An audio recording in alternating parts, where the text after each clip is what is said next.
C'è chi è da sempre particolarmente legato al ruolo della madrina o conduttrice della Mostra del Cinema e chi invece avrebbe visto di buon occhio, dopo tanti anni di bella presenza femminile, il ritorno sul palco della Sala Grande del Lido tra i divi del cinema di un padrino sulle orme di Alessandro Borghi o Michele Riondino. Il direttore del festival Roberto Barbera ha messo tutti d'accordo e ha scelto due conduttori, l'attrice e regista Greta Scarano e l'attore italo-francese Nicolas Mappé, protagonista peraltro di Mare Fuori, per guidare sul palco della Sala Grande al Palazzo del Cinema del Lido la cerimonia di inaugurazione dell'83esima Mostra Internazionale d'Arte Cinematografica di Venezia mercoledì 2 settembre, nonché la cerimonia di chiusura di sabato 12, nella quale verranno assegnati anche i Leoni d'Oro e gli altri premi.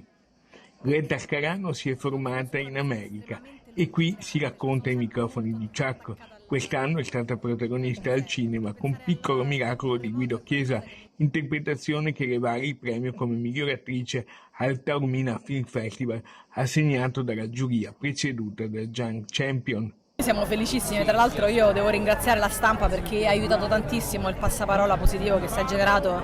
che ha permesso al film di stare in sala vari mesi, tipo 2,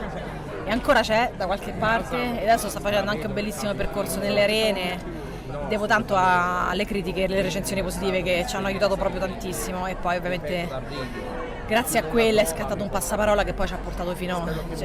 a qua oggi. La serie viene girata in carcere. Quindi già io il carcere, grazie a Dio, non ci sono mai stato e già l'affrontare una situazione nuova in un ambiente ancora più nuovo è stato un po' difficile. Prendere coraggio in una scena veramente difficile,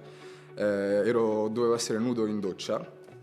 mi avevano appena picchiato, perché nella serie, devo dire, mi picchiano un bel po', sono un po' lo sfigatino del carcere. Dovevo stare nudo con davanti un bel po' di persone e avere un momento molto emotivo, molto personale, quindi grandi lacrime, grandi pianti. Devo dire che